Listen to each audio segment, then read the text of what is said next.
are looking at it saying, oh, they've just had a tough schedule, or oh, a couple things haven't worked out. This is a team that's sitting in 8th place, and people who are looking at it and analyzing it say, yes, that makes sense. And that should be something that concerns any team, because you don't want to look like an 8th place team. You need to look like you deserve the spot and deserve all the talk that was being had about you before the season started about how good this roster was. Definitely so, especially when you consider how powerful this team has been in North America over the last couple of years, right? They have been a dominant organization. They have taken down North American titles. They have probably the best international performance North America has ever had at MSI 2016. So this is a team that there are very high expectations for.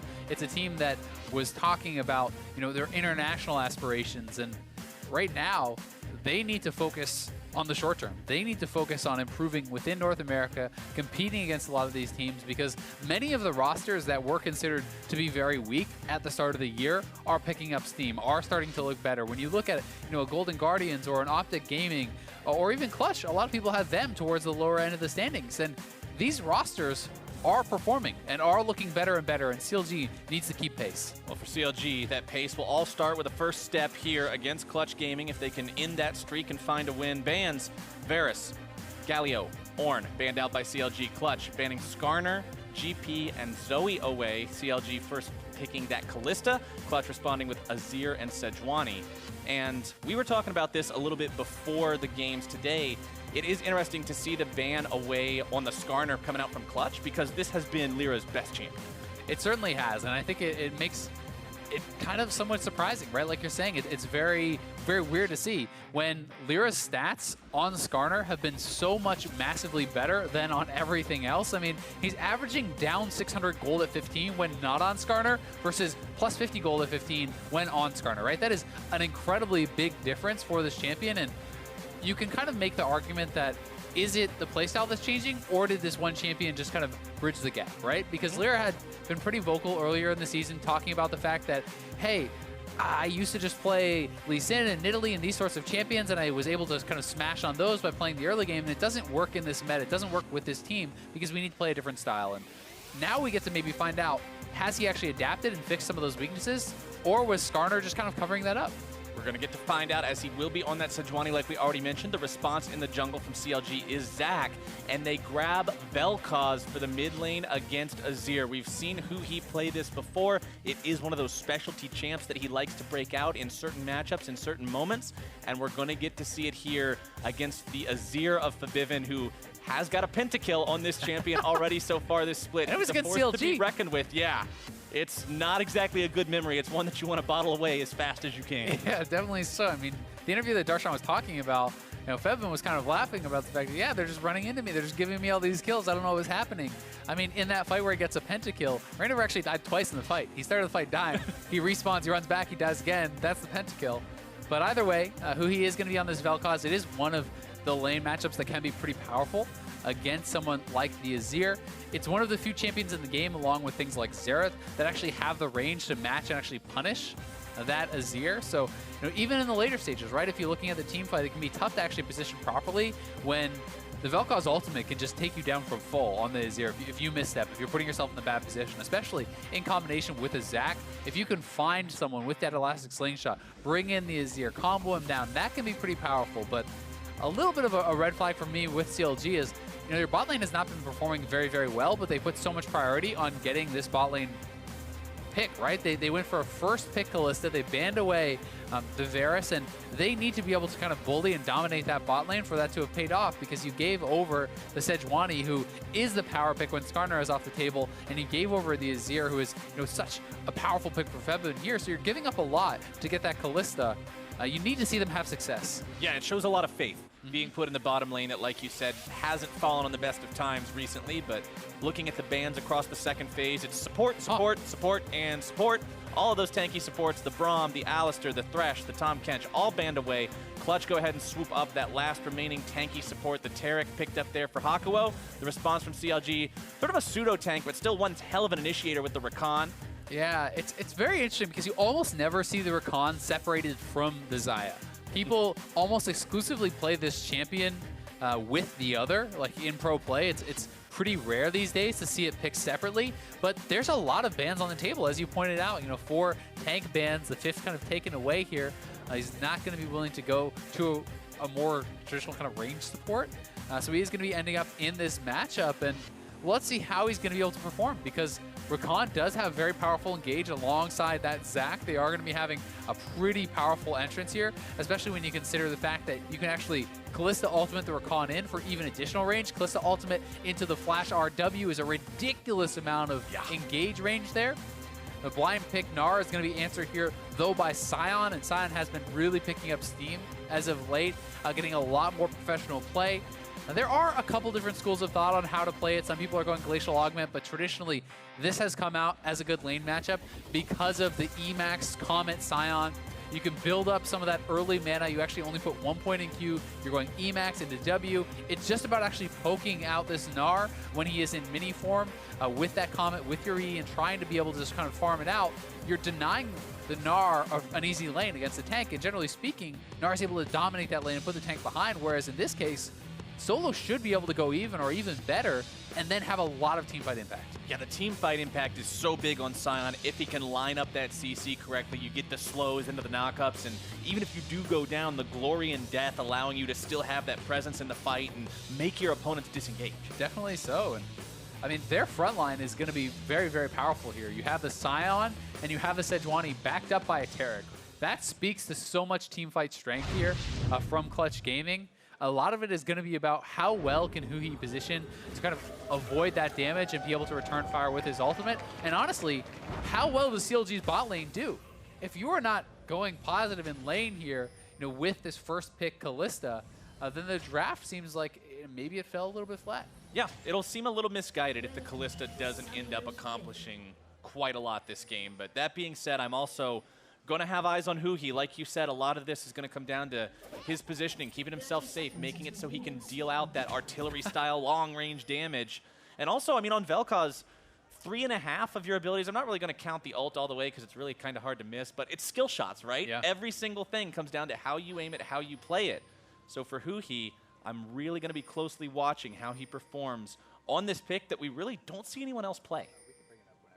Yeah, exactly. And I think vel'koz is actually one of the highest skill cap champions there are, because not only is the Q-ish skill shot, it's a multiple part skill shot, right? Trigonometry skill shot. Exactly. And this is something that I really had been wanting to talk about, is the difference in their macro play. When you compare the first 10 games of 2017 summer versus the first 10 games of this summer, look at the blue line here. That is last year going up and to the right. When they get any sort of a lead later in the game, they're doing better and better and better and better. Their early game, this split, is actually superior to what it was last year, but they are doing nothing with it. So their macro game has really fallen off. Even with these mid-game leads, you look at the 10 to 15 minute mark where they're doing quite well, they can't get that into any more of an advantage. It's actually a steady downward trend in almost all their games past the 15-minute mark. They don't seem to be able to play the map like the CLG of old, and that is very concerning. Yeah, that feels really bad when you see the line start to trend upwards, and then by about 18 minutes every time around, it's just plummeting right back down below that positivity mark. So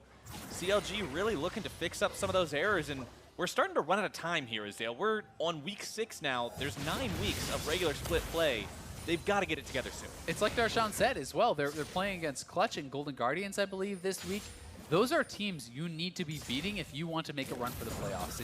It's too late to give up any wins. And if you cannot take down Clutch, if you cannot take down Golden Guardians and teams like that, then how can you expect to take it down the Cloud9s and the Echo Foxes when you run into them in the second half of the schedule? There are no more gimme games for CLG. And I really like talking about comparing the weaker matchups to the harder matchups too when it comes down to, oh, are they going to make it into playoffs or not? Because, okay, let's say you do have a few easier matchups leading the way into playoffs, and you do make it into playoffs. Well, if you just barely scrape by those easier matchups, welcome to playoffs, where you're against all the best teams in the league. Yeah. What are you going to do in those matchups? And we've seen that in the past, certainly teams that have kind of, especially teams perhaps that had a really strong start. I'm thinking of Envy a while back, getting in 6th place, and teams like that can sometimes really struggle when you barely scrape your way in, or you're having a decline in performance toward the second half of the split. You barely make it, and these teams that are coming into playoffs on a high are going to be so much more prepared, are going to be so much more ready to actually take you down, and something you definitely need to be kind of course correcting for early on in the split. Well, early on in this lane, Febiven controlling things here in the middle of the map on that Azir as LirA grabs the Scuttle Crab for himself, looks to move into enemy territory here. Is going to find out that ReignOver hasn't moved to his own blue, but they should have seen that Scryer's Bloom get started off by LirA there, so ReignOver knows LirA's in here. Ward should spot him out. LirA backs himself away. Neither jungler has Smite, but they may not be aware of this. They're actually just going to try to do this. Febiven is moving faster, so this could simply be LirA's buff. He does have the E to try to execute it here, and should be able to get that. Yep, nicely done. Well played. That's going to be a pretty good start for them. Solo doing pretty well on the top side. Febiven using his superior early wave clear to actually facilitate that. That is a two-part play. LirA cannot go for that if his mid laner is being pushed in. And that's good communication. It's a small thing, but it works out well. And it honestly just took ReignOver so long getting up there to that buff. I mean, look, his Krug camp is cleared. So taking that extra time, I mean, yeah, it gives you a more efficient path overall, but when you end up losing out on your buff because of it, ends up being pretty disastrous at the end of the day. Clutch Gaming's bottom lane will be forced under their turret early here. Very low mana on both of them as well. So this Kalista pick that we were talking about, that we were putting so much pressure on to be worthwhile, seems to be paying off, at least for the first couple of minutes of the game here. Of course, stories aren't told and games aren't won in just 5 minutes, but we'll have to keep checking up on that as time goes on. Yeah, it's so far so good. I think that definitely you want to be able to continue keeping that pressure. You want the Ezreal and the Taric stuck under their turret. These are two champions that would like to get a relatively early tier. In this meta, Taric even loves going for that. And if you can actually delay that base longer and longer and longer and keep them out on the map, it's going to feel really good. I mean, there's already 1,200 gold here in the pocket of Apollo.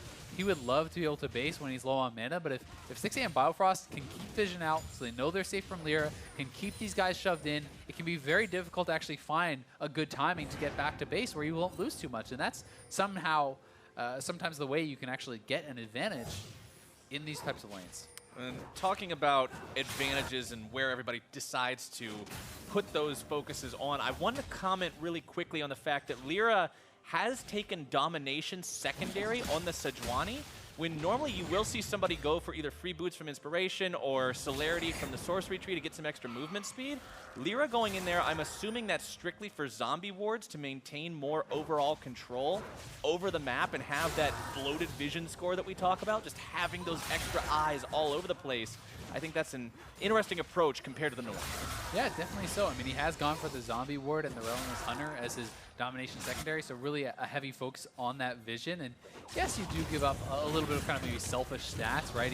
He's not going to have a stopwatch like ReignOver will, so you lose a bit of playmaking there. But the thought process makes quite a bit of sense when you think about it. Okay, great. I'm going to lose out on the stopwatch, but if I have additional wards out on the map, if I can stop one play from happening, that kind of evens out, right? And throughout the course of the game, you're expecting to get much more value over time from the zombie wards than you will from that one individual stopwatch play, unless ReignOver can really snowball a lane or completely change a fight with that.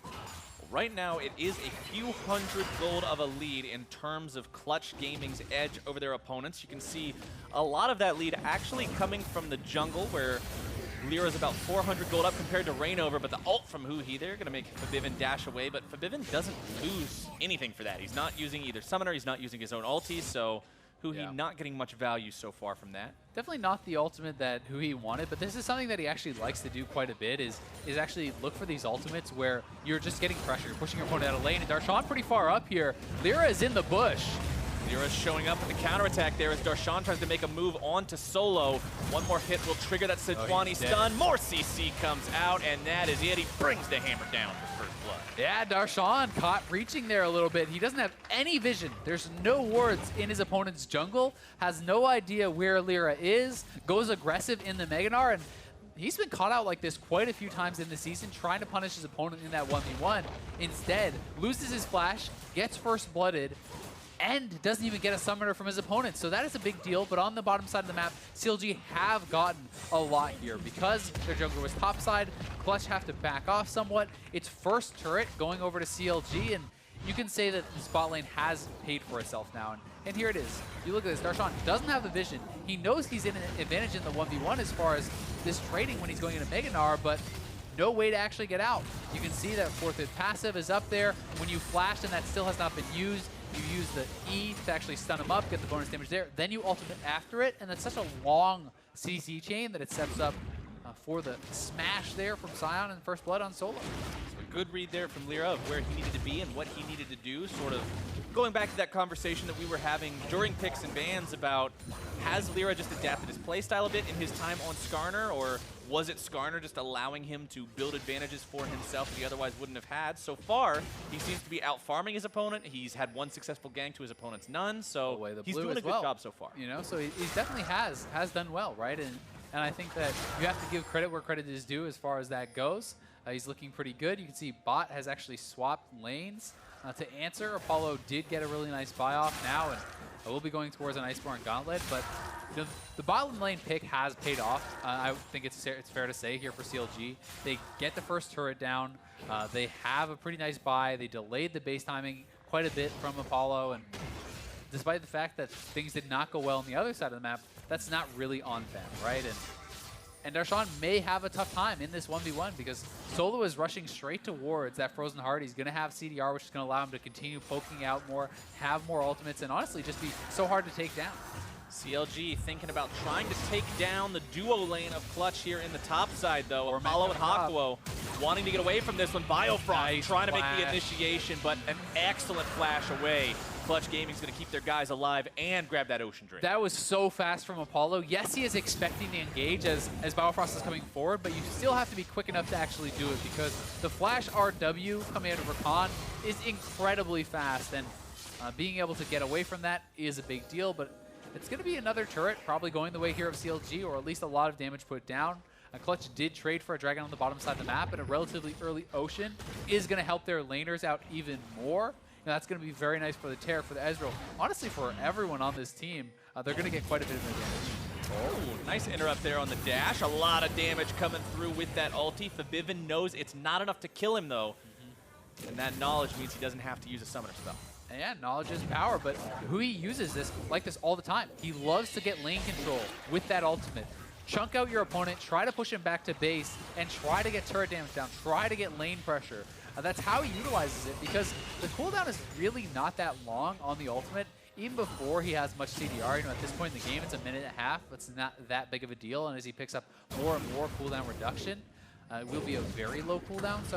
So far, so good for Huhi and the bot lane of CLG, but Clutch is getting wins elsewhere, in the jungle, in the top side, and Febiven is scaling very well here too. So it's going to be about who can kind of take their advantages and extend them. So far, CLG trying to do that on the top side of the map, trying to work down this turret. Yeah, constantly brute forcing into this with those bottom laners. They've rotated towards the top side.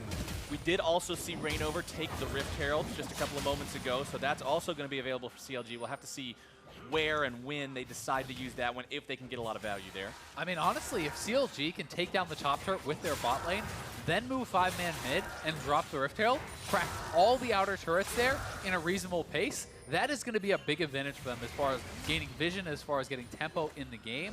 So I would like to see them go for that sort of a play, but if they feel that they're being stalled out too much on the top side, you can drop the Rift Herald there for a guaranteed turret kill, but you would ideally like to get more. CLG still hanging around here, seeing if maybe they can go for a play. Biofrost could get something here. We'll have to see. Yes, they go in. The charm's going to be down. The knockup is there. ReignOver coming in from the side, and Stixxay grabs himself a kill. Hakuho walks out, but Apollo will not do the same, and now CLG have the option to push. Yeah, that was really nicely done. The Taric ultimate is just now coming up, so they had that timing window down quite well. They get onto Apollo, they take him down. That means not only do they get the turret, but they can actually save the Rift Herald for mid, and here comes Sion. Oh, okay, that was great for Febiven. In some trouble here, going to be taken very low, but instead he just baits his opponent in to hanging around a bit too long. Yeah. Huhi goes down.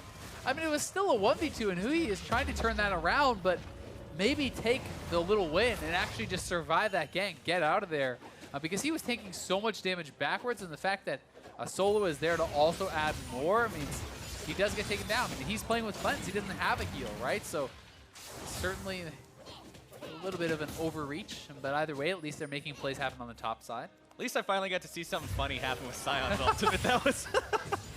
I wasn't even thinking about that until his head bonked into the damn thing. Yeah, his friend closed the door. It's messed up. So honestly, a really nice flash here from Huhi. The reactions have been on point, and then you're going over to your buddy's house. He's like, yeah, come inside. Where did you get there? Slams the door in your face. But Huhi sticking around too long, and Febiven, knowing his limits very well, honestly, just tanks through it, heals up, takes down Huhi in combination with Solo. But this is the play that I was talking about, right? Exactly. Utilize your bot lane power, don't expend the Rift Herald, take down top lane, then spend the Rift Herald on this turret, which is largely untouched. Yes, Huhi has gotten some chip on it, but that is all 3 outer turrets down at 13 minutes here. Well, about 14 for CLG, so things looking good as far as that goes for them, but they're losing in farm in a couple of these roles, and that is keeping the gold very, very close. Plus, Clutch has that Ocean Dragon, so there's some inherent power there too. Well, the next Drake, Azael, is that Infernal, just shy of 2 minutes from now, and that means blood is going to be everywhere for this thing. Teams always love to force fights for these. The expectations are so high now.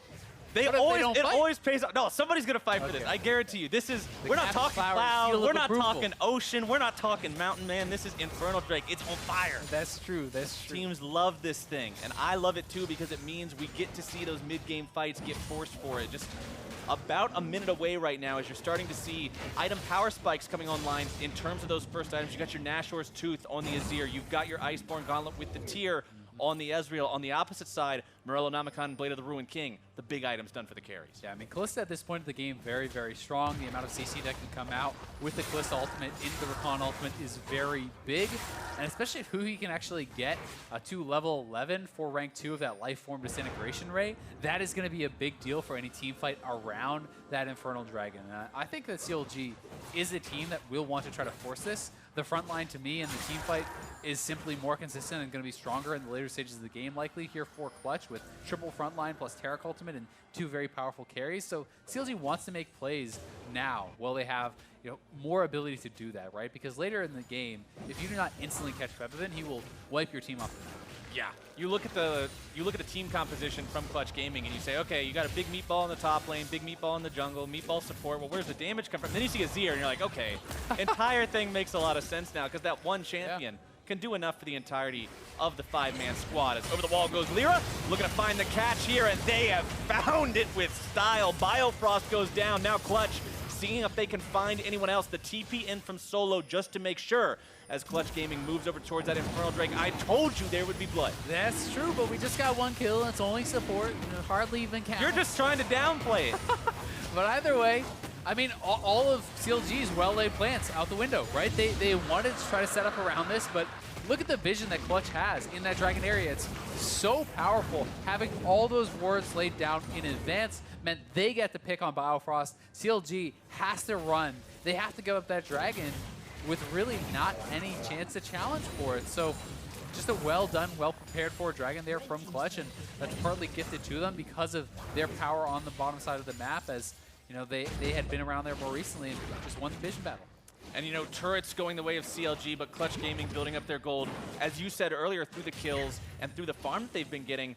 What that's telling me, though, is you got to be so worried if you're CLG about losing one of these upcoming fights, because as soon as you lose a fight, you lose that tempo for just a second, and Clutch gets to grab a few of those standing turrets, the game's going to quickly get out of control. Exactly. I mean, those outer turrets are such easy grabs when you get to the 20-minute stage. They get knocked down so quickly at this point in the game, and in goes Febiven. Febiven making that shuffle happen onto ReignOver. The hourglass, not the hourglass, I should say the stopwatch, but either way, that stasis will not keep the man alive today. Apollo grabbing the kill on that one. 2-1 and 0 now on this Ezreal. The pick off onto the enemy jungler may not be all they get. Huhi losing about 1/3 of his HP just to solo Sion ulti.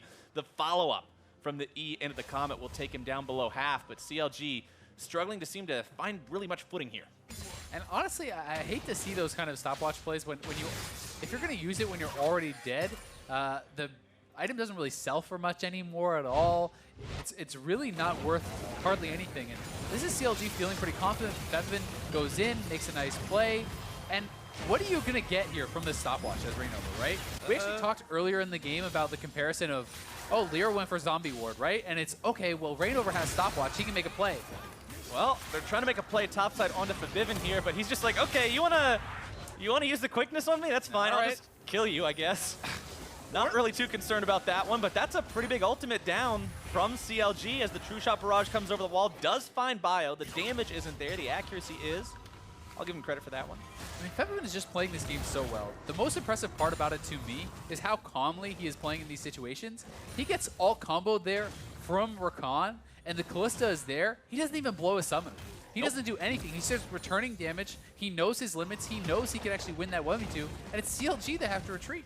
And I want to go back to what you were talking about in the draft about this, because remember, this champion was open. CLG had the option for first pick, knowing what Febiven does on Azir. They opted for the Kalista first instead. They chose not to ban the Azir away either. And right now, Febiven seems to be showing them exactly why you normally want to deny this champion. Definitely so. And I mean, in the laning phase, things were looking great for Stixxay and Biofrost, but they need to continue getting value from these picks. They need to continue pushing forward and really getting advantages, because that's kind of the cost that you get when you pick it early in the draft, right? Your first pick is worth a lot. You have to get something out of that generally. You have to justify it. Yeah, just like you have to justify your item build, you have to justify your rune choices and these sorts of things. And ReignOver, got nothing from his stopwatch this game at all, right? Whereas the zombie ward is going to continue paying dividends for LirA throughout the entire game. So already you can look at the difference in vision score there, as Cal Flowers was pointing out, 58 to 31. A lot of that is going to be because of the zombie ward, and it's going to be because of all the extra eyes they will have on the map. So that's what you always have to look at in League, right? Everything has a cost. Are you getting more back than you put in? And that's generally how you can tell, are you winning or are you losing? Yeah, it's all about the opportunity of what could have been, right? As long as you're making the most effective decision, then you can have some argument for why you were in the right. But we'll have to see how that plays out as the game goes on. Like you said, if this gets late game and Febiven is not immediately taken down by CLG, he will output an absolute disgusting amount of damage down onto the CLG line. He definitely will, and CLG will always have opportunities because there's an incredible amount of playmaking on this team. With Rakan, with the Zac, with the Gnar coming in, there's so much CC, even the Kalista ultimate added into that, and Huhi has the ability to try to zero out some of these people, so they will have their chances, right? This is not an auto loss if you get to late game, but one of the things I put a lot of stock into is how easy is it to execute your comp, right? And if you have to find this perfect pick on the one carry to win a fight, that's much harder to have it happen than it is to just play a straightforward, run your 3 tanks at them, press your Taric ultimate, and Ezreal and Azir DPS from the back. Because that is really all Clutch needs to do to be able to win a team fight, whereas CLG has to make a little bit of magic happen. We saw Huhi actually land some poke over the wall onto LirA's ReignOver. Trying to engage right here, looking to go right into the back line, unstoppable, trying to bring them back, does find his way onto Apollo, but the counterattack going to begin now. The interruption onto Huhi's ulti. True Shot Barrage from downtown, finding its way onto 3. Clutch Gaming will disengage this one, no losses. And no losses for them, and they do trade summoners on their AD carry, but they got both the summoners off Huhi. They got a heal from Stixxay, a flash from ReignOver, so definitely more cost there to the fight from CLG, and Clutch has the HP advantage here too. They will knock down the mid lane turret, starting to collect more of that gold that was left on the map. As you had pointed out earlier, the bot lane turret gets knocked down, now mid lane is down. That is their couple 1,000 gold advantage right here, and they're even be able to move over towards Baron and start warding that up. And you always have to worry about the ability of a team with Azir to knock down the Baron. It's so fast. You get the triple soldier stacked up, that gives you the extra attack speed, and you can kill it so incredibly quickly, and there's very little cost to starting it up because you have a Warmogs on your Sejuani, so even if LirA gets poked down, you back off, you reset, it's no big deal. So that's always going to have to be in the back of CLG's minds here now. Could they be on the Baron? And that's the point I was making earlier before the fight broke out. Earlier we saw Huhi hit LirA for about half his HP over the wall there near the entrance to the jungle, but because of the Warmogs, unless you kill him, it doesn't really matter because he's going to be back to full HP in under 20 seconds or so. So LirA, with that standard build on the Sejuani, getting a lot of value out of that versus a heavy poke damage champion like Huhi's vel'koz, who does have Leandry's Torment now. So considering his opponents are largely stacking health in terms of what the Sejuani's got and what you see there, even on the Taric as well, that's very effective, but you're still going to need plenty of damage to punch through those life bars as the Drake will fall. Third one this game, going the way of Clutch. And he needs his front line to buy him that time there too, right? The Lifeform Disintegration Ray, that vel'koz ultimate, is incredibly powerful, and if you can get a full channeled ult on a carry, great, you can probably knock him down in a team fight. But you're making yourself stationary for quite a long time during the entire duration of that channel, and if you do not have the front line buying time for you, making space for you, then you do not have the ability to actually sit still and channel that ultimate. You will simply get taken down. Apollo's health bar, by the way, that is 1 Q from Huhi, and he also already got healed by Hakuho. So Huhi can pretty much two-shot Apollo if he can hit him. But it's all about what you said earlier, Azael, the difficulty. The fact that, yeah, you have one guy on the enemy team you can do that to, and it's very, very hard to get the angles correct and actually hit those abilities onto him like that. But Apollo also, this is the guy whose Ezreal, remember, got famous earlier on in the split for his incredible steals against TSM in terms of taking away Drakes, taking away Barons. Apollo has had some awesome performances on this champion so far, so I do not expect him to be asleep at the wheel when playing Ezreal against something like Huhi's vel'koz that, as I mentioned earlier, it's up to Huhi to land those, and it's up to Apollo to outplay them. Exactly. It's kind of that two pieces to it, right? You have to be able to aim it properly, but then your opponent also has the ability to react and try to dodge. I think Apollo's story has been pretty cool over these last couple of years because he has really been improving. He's a guy who's been around in the LCS for a long time, but over the last couple of years, I feel like he has gotten a lot more recognition as a strong bot lane player, as someone who can bring not only just consistency, but be a real point of power. And in the past, I feel like people just looked at him more as, oh, he's a serviceable bot laner. He can maybe go even. He's all right. But he's been carrying some games for this team, and as well for Envy, he was performing very, very well. With Apollo and Hakuho, this duo has just looked pretty damn good. And that's a big step to make for any team, right? To go from having a guy who you say, yeah, he's all right, he does his job, to having a guy who says, this is the dude who will put the team on his back. Yeah. That's the difference between a win and a loss a lot of the time, is having that guy be the condition for you knocking down that enemy nexus. And for having a team that has multiple win conditions, right? Multiple carries, and here comes Solo. The initiation coming through. LirA and Solo looking to start things off, but now Biofrost trying to get the counter engage coming out for CLG. Stixxay in some trouble. True Shot Barrage coming through. ReignOver there in the middle of everyone, but the damage from Febiven will cut down the CLG health bars. Clutch Gaming still looking to make more happen. ReignOver going to be popped into the passive. 4 little blobs. I don't think any of them are walking away. Apollo grabs the killing spree. CLG trying to get themselves away from this one. Jungler dead, everyone low. Clutch Gaming will move to the Baron. Yep, it's Baron time. The Azir is going to be able to take this down very, very quickly. Hakuho can keep them at full health, and CLG TPing back in. Biofrost trying to rejoin the team. LirA moving over there. Can they get here in time? CLG not going to go down without a fight on this. Solo looking to go back. He stops Huhi. They're going to be able to secure the Baron. They're now mounting the counter assault. Darshan over the wall manages to escape, but Clutch Gaming, big win right there. Yeah, that is huge. They get the team fight win in the mid lane. They take down the Baron, and Clutch able to execute so well on this. And when we get this replay, it really illustrates the difference between the ease of use for these comps. How powerful are you if you just play average in the team fight, right? Solo is going to be able to cruise to safety, but Biofrost looks for a big initiation and cannot find anything, right? And if you do not hit that big combo on the carries as the Rakan, you're adding almost nothing in a team fight, whereas Hakuho will always add value. So if you track the top side of the map here, look at Biofrost, there he goes, looking for the ultimate. Who does he get? One support who already timed his ultimate before that. Now what is the contribution to the rest of the fight, right? Taric has ultimated you and kept your carries safe. And you now are in a position where Rakan cannot re-engage. He's in full retreat. These carries are no longer safe. They're at low HP. Febiven's at full health. Apollo's at full health. The front line is more powerful, so unless you make those big plays happen, you really cannot win a fight like that.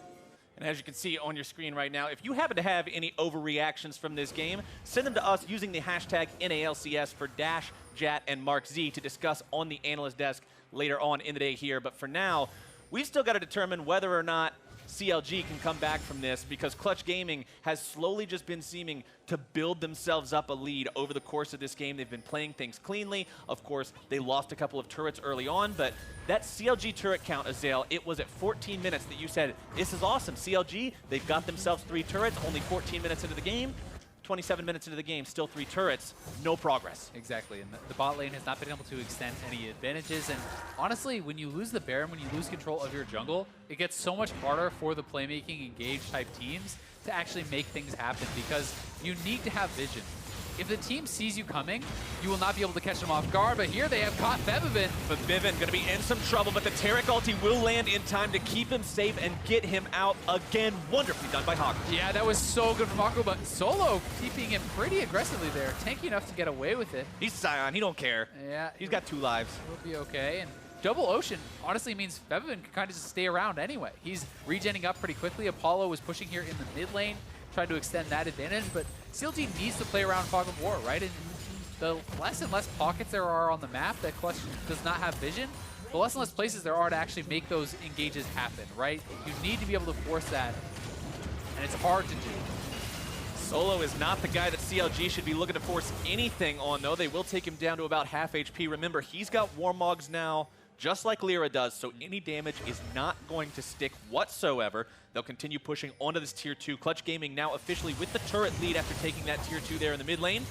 We'll extend it now, taking the Tier 2 bottom side. CLG just calls it off. They realize there's no way to fight for this one, and Clutch will back off towards the Drake. Yeah, they can go for their second Infernal here, which is going to be a really big deal. Fourth straight Dragon, double Infernal advantage to be given over to Febiven there, who's so powerful already.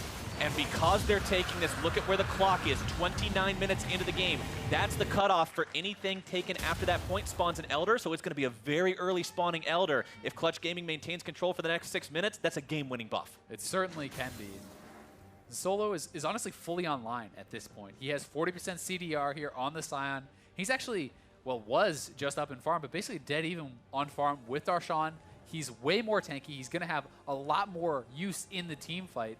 Even if he doesn't hit any skill shots, he's going to have a lot of value. And CLG now are trying to set up a bush camp here, but Clutch is together, and this could turn around on them. LirA walks close. Nice Biofrost able to find a nice combo to start things off with, but I don't think it's enough, Azael. Clutch Gaming, they're too far ahead. They're too hard to kill. They back themselves away, and all that preparation from CLG, that setup, doesn't pay off. Yeah, it was a really good engage from Biofrost, but honestly, the Azir ultimate was so critical there. Rejecting Zax's engagement. Had that follow-up landed, maybe they get knocked down, but now it's Solo.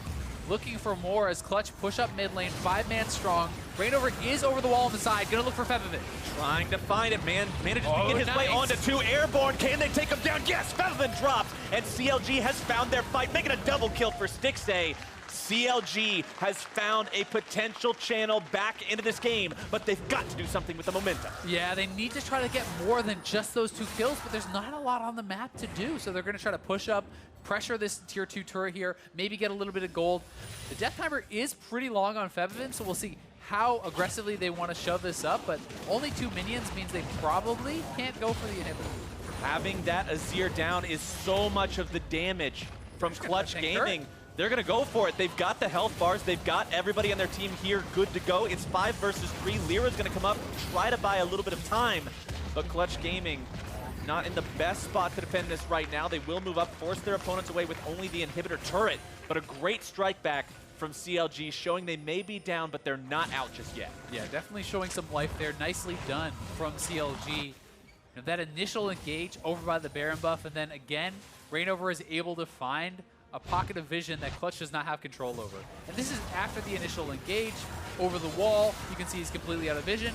Catches Febiven here. And it was honestly good job by Hakuho to get the Taric ultimate off before he gets pulled in, but it was no way it was going to land in time. And that is exactly the kind of fight that CLG can win. They do not win a fight where you don't catch the carry at the start. You need to have that sort of powerful engage.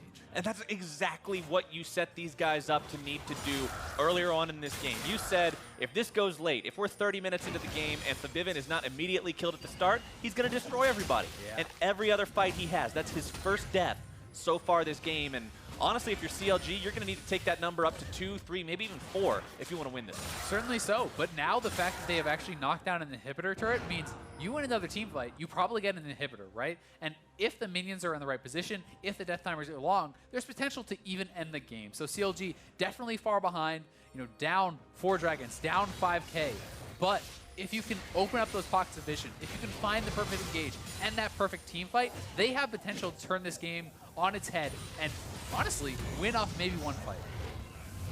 Clutch Gaming is not going to yield their control over the game just based off a couple of picks. They know they're still in the driver's seat. They know that they're still the ones that have that easier to execute comp like you talked about earlier, and with Baron up in only a couple of seconds, they're going to look to burn it down. Yeah, they're just going to straight up start this, try to rush it down. Look how fast Azir is killing this. I mean, he's the only damage there. Apollo and Hakuho are zoning. ReignOver needs to get into the pit, but I think it's just going to be gone. There's no way they can contest it. It just drops too fast. Clutch Gaming, fantastic call there, knowing they could rush it down. Yeah, really well done. Apollo and Hakuho zoning them out, slowing them down.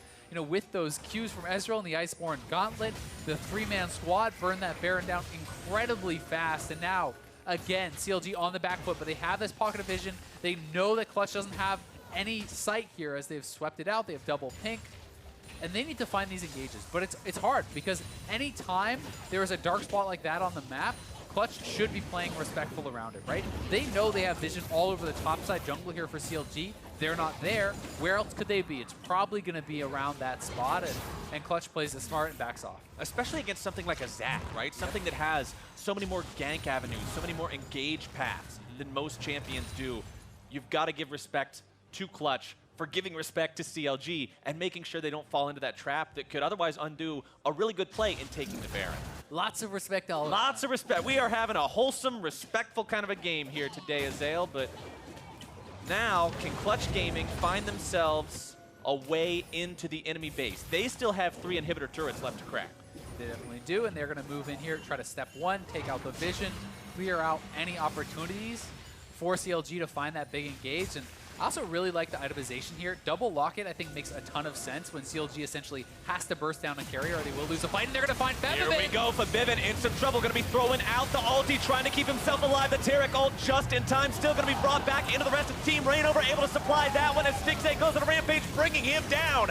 Solo walking away now as CLG, low HP, 5 members backing away as a team. All at 1-4. Clutch Gaming still looking to make something happen here. Apollo alive. The Boomerang keeping him at bay. Stixxay still full HP, maybe looking to find something here, but it's all going to disengage. Another death for the Clutch Gaming mid laner. Yeah, really well done there by CLG. It's another stay of execution for them as they take down Febiven again, and without the Azir, there's not enough damage to really continue this fight, and CLG could actually force the Elder here. Taking that away from Clutch would be so big when Clutch has been working towards this win condition all game long. Yeah, we mentioned just 6 minutes ago how if they maintain control for the next 6 minutes, they can get that game-winning buff. Well, they maintain control for about 5 minutes and 55 seconds, and unfortunately, at the very end of that, the Drake spawns in CLG.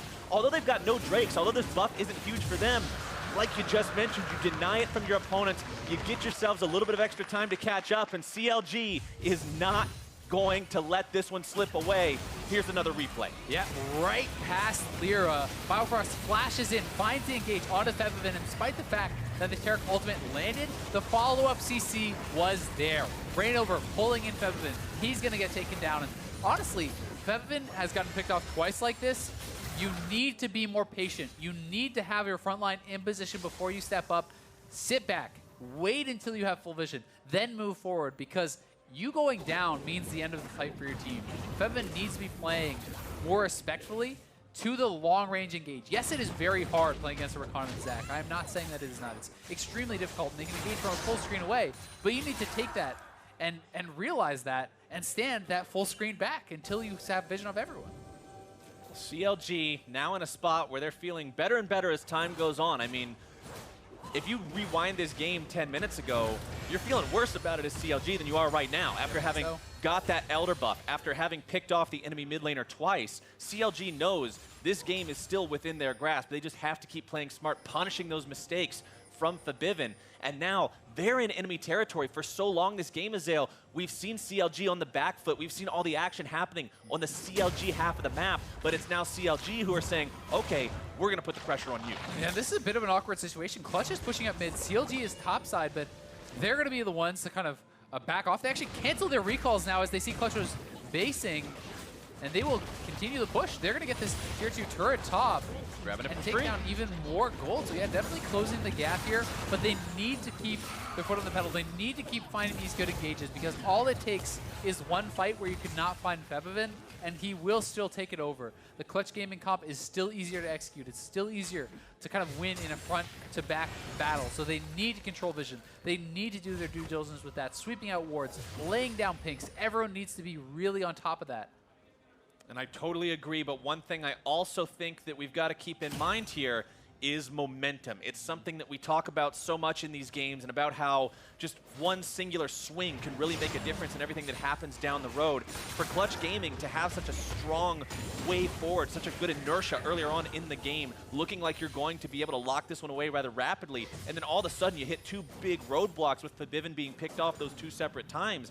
CLG has got to be feeling confident from that, and that shift in the way that the game is flowing could definitely mean more success for them if they are patient, if they continue to only go on to Febiven. Biofrost, we talked about him specifically earlier, some of his botched engages, how he didn't quite have the same impact that Hakuho did, but especially in that last fight, he was the one who went in. He found his way onto Febiven. He's redeeming himself for earlier this game. Exactly. I mean, it's a high risk, high reward of these sorts of champions, right? When you play an engage style champion, you love the engage, you're worth very little. But you hit the engage, you can solo end the team fight, and that is the kind of confidence that you need. It's just like what Aframu was doing earlier, right? Playing Thresh. If you miss those hooks, you're not worth a lot.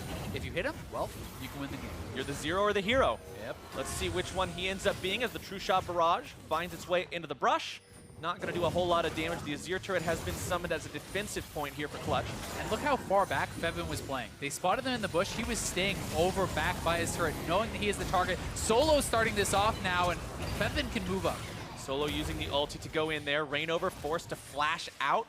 Didn't want to be initiated on, and that's the thing. Even though ReignOver's the tank here, Febiven and Apollo do so much damage, he can't afford to just blindly soak a bunch of it. ReignOver looking for his way into the back line instead, only going to be finding one, and it is just Solo. CLG disengaging this one now, having popped the Taric ultimate. ReignOver still going to be in some trouble. LirA on the front line, trying to lock him down long enough. Solo going to take some damage of his own, but it's Biofrost going in with the initiation. The cannon opens up. The life form disintegration rate providing the damage for Stixxay to get the kill. CLG have got themselves one. Glory after death will find nothing. 1-for-0 so far for CLG, but they still on the back foot now, making sure Clutch doesn't have the chance to find anything else. Yeah, nicely done there by CLG. Despite the fact that the positioning was excellent from Clutch's carries, they can kite it out, and you can see Stixxay and Huhi getting a lot of damage done on Solo, able to take him down, but Febiven is adapting. He's playing these fights much better. He's standing so far back. Didn't let them find the engage, but it's a double TP in here for CLG. They want to force a Baron now before Solo is back up, and Clutch have got to play carefully around this. You can't give up a good engage. If you get wiped here, remember, it's an open inhibitor. This could just be the game if they get wiped there, but it also could be the game if they succeed.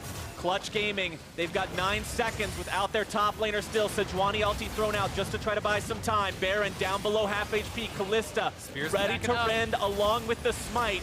Damage going through into the pit there. Apollo just trying to maintain distance, also getting a little bit of damage down. Life Form Disintegration Ray going to be opened up once again. Secure from Kalista. Biofrost into the back lines, able to find multi-man initiation. LirA backing away for Febiven and the rest of Clutch on the run. Apollo going to be taken so low, but it's Stixxay who falls first. The health bars are so small on both sides. Solo leading the charge, looking to chase after Biofrost. Over the wall he goes. Bio still trying to get away from this one. Roar of the Slayer might be able to apply the slow, but they're far enough away now. Clutch Gaming, they lose out on the Baron, but they get the enemy AD carry.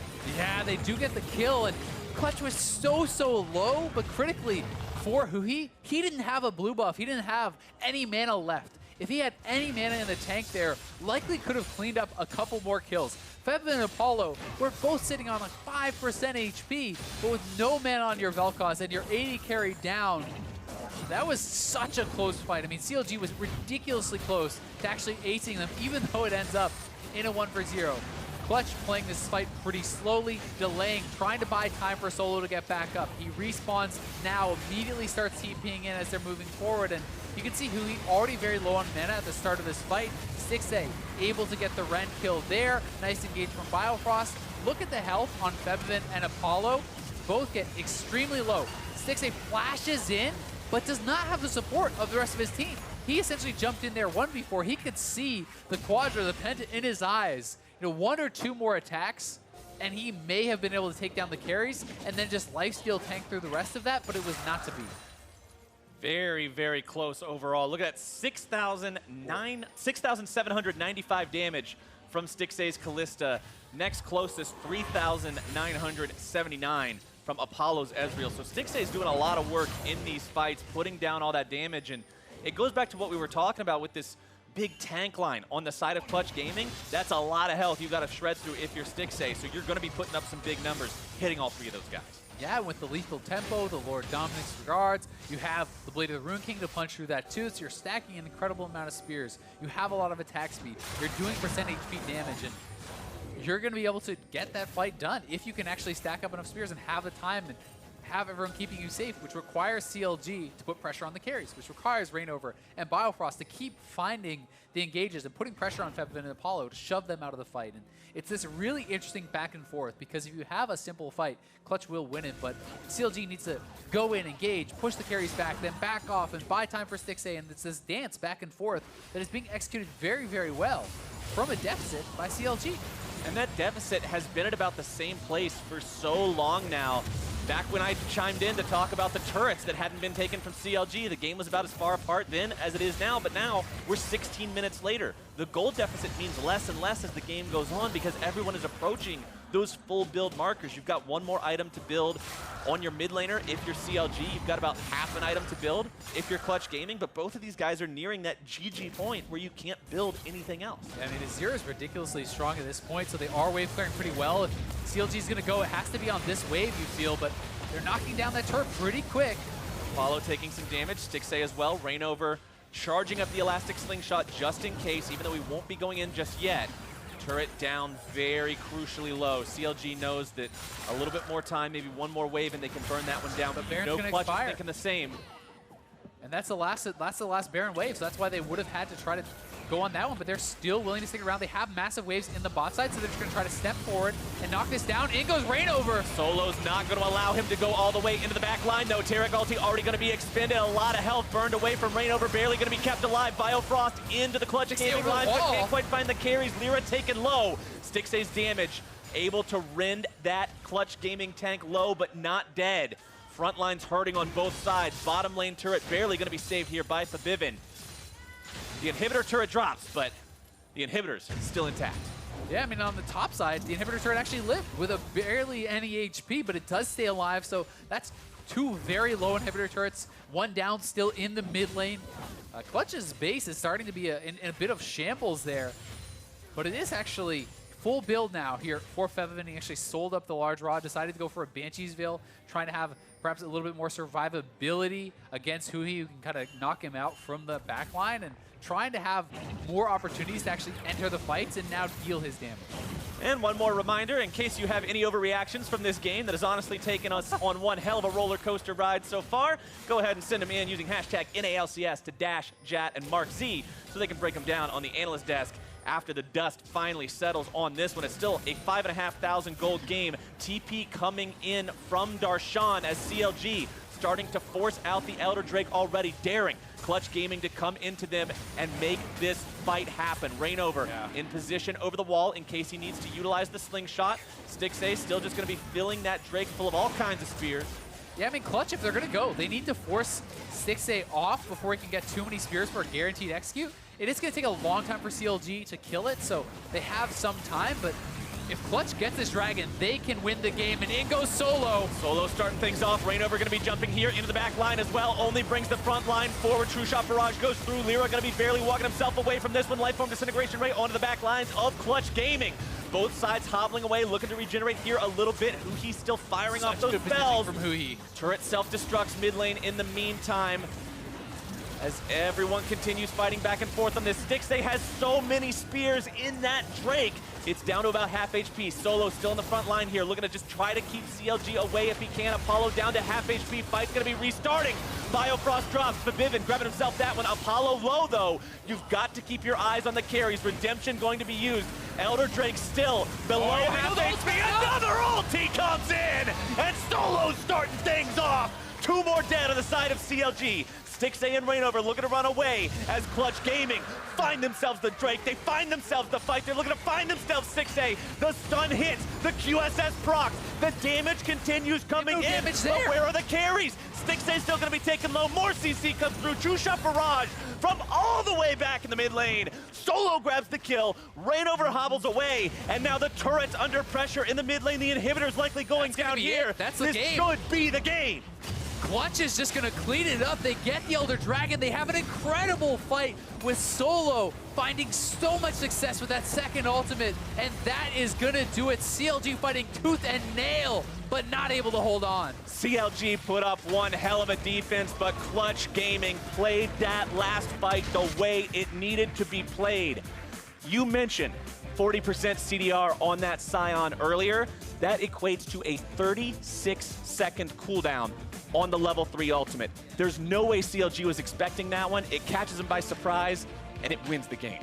It certainly did. I mean, Solo played incredibly well in that last team fight, finding that second ultimate, then flashing over the wall, finding Huhi and taking him out. And this was such a well-played fight from both sides. It felt like both teams dancing back and forth, so much tension around that Elder Dragon. CLG gets very little reward for taking it, but they need to deny it from their opponents who have accrued this 4-dragon advantage, and they're not quite able to do it. It was very, very close, but by the slimmest of margins, Clutch holds on, battles back, and finds their win.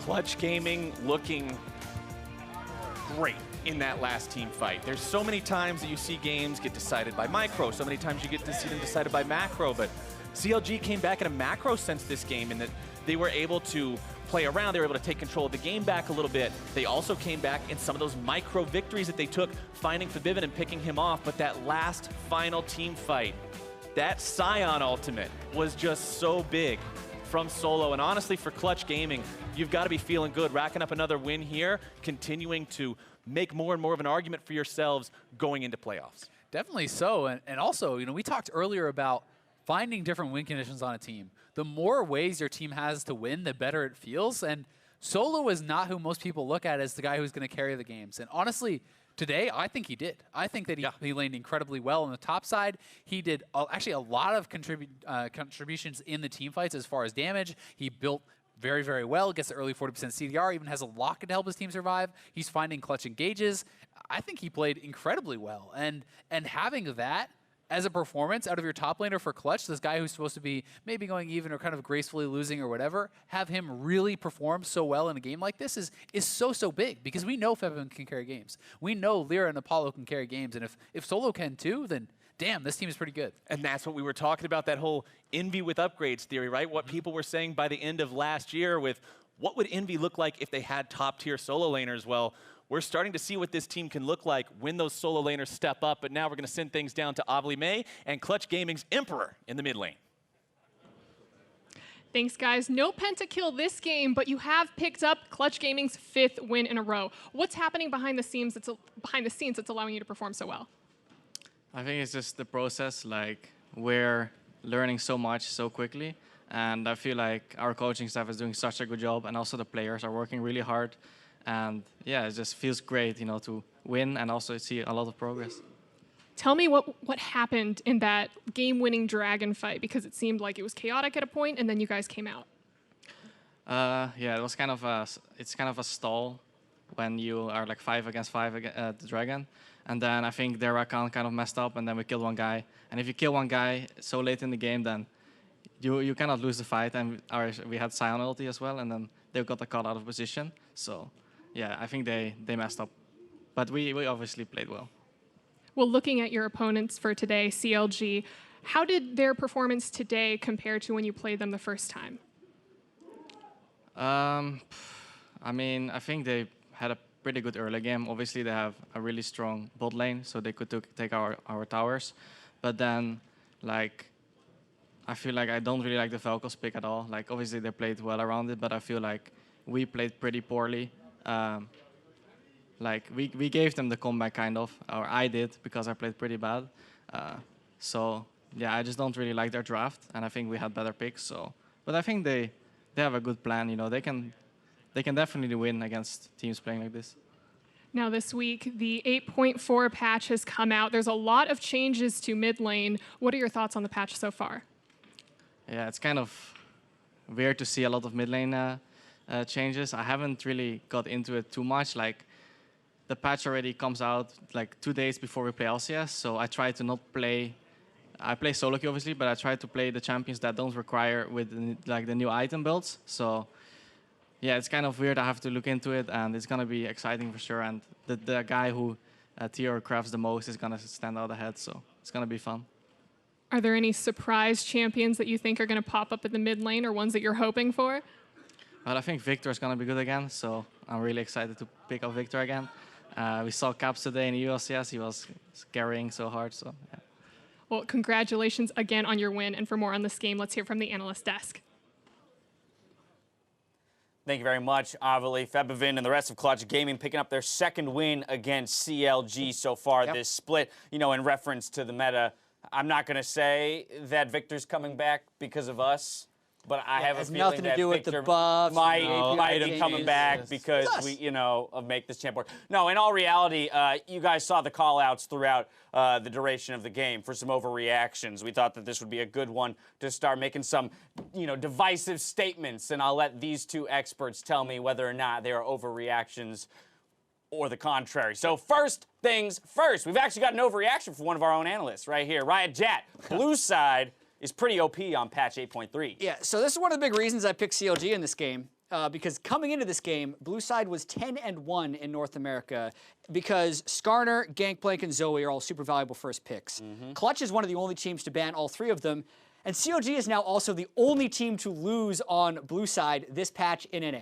They're the two losses of the blue side 10-2. So I'm going to say that is not an overreaction.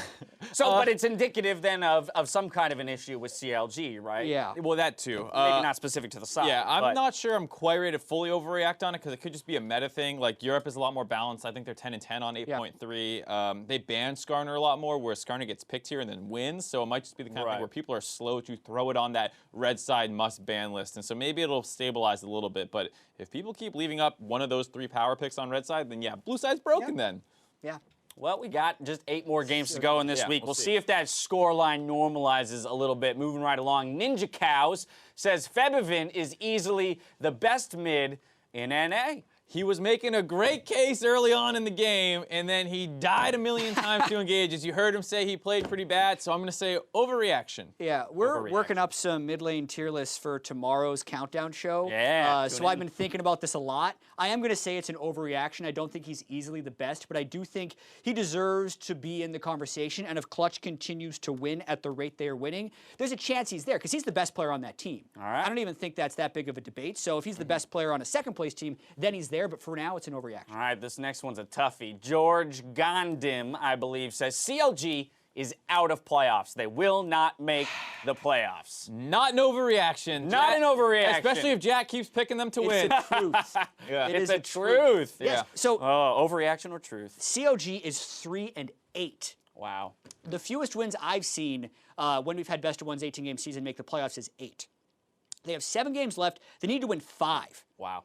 They can't lose 3 games, and they play Golden Guardians, but then Cloud9, Liquid, Echo Fox, and TSM all still on their schedule, and that's not counting the FlyQuest or Optic games. Right. That's why I think they put so much pressure on themselves to 2-0 this week, because they kind of knew in the back of their heads that they didn't, that they're probably not making playoffs. And then they did not get a good start on it. And they lost. There it is. Next up, Pravi Plavi. God, I hope that's correct. Are we at the point where we can agree that Stixxay and ReignOver, just as RO, were byproducts of Doublelift, Afromu, and Huhi? Ooh, they are the weaker ends of the duos after they have been pulled apart. I think that's a bit of a broad question, so I am going to call it an overreaction to say all of them are in that boat. I think Stixxay has been worse than Afromu, and he had his best game of the split just now. It's a really tough one, though, because I do think, like, comparative to the other two, they are the weaker half. Right. But I don't think we can say that they were byproducts of those players. They're still decent players in their own right. Right. I feel like, especially with Biofrost, he was on like one of the most dominant teams of all time in North America, and then he comes to a team that's struggling a lot. It's really hard to find exactly where he lies. I suspect it's the case where he was slightly overrated during his time on TSM when he was getting placed 2nd and 3rd in a lot of voting lists, and probably slightly underrated right now. I think he actually had some really great engages this game and was one of the key reasons this game went on for so long. So I'd say overreaction. All righty, that's going to do it for our overreactions here. Before we go, I did want to ask one more thing related to Clutch Gaming and the win they picked up. Top of day, we talked about that 3rd place tie between them and Team Liquid and the trends for both of these teams. How are we feeling about Clutch after today's game? They make it so hard to be like, yes, like they started this game great. There's 3 winning lanes on CLG's team comp. They survive the early pressure, even in gold, despite being down a ton of turrets. They start flying back in the game. You think it's over.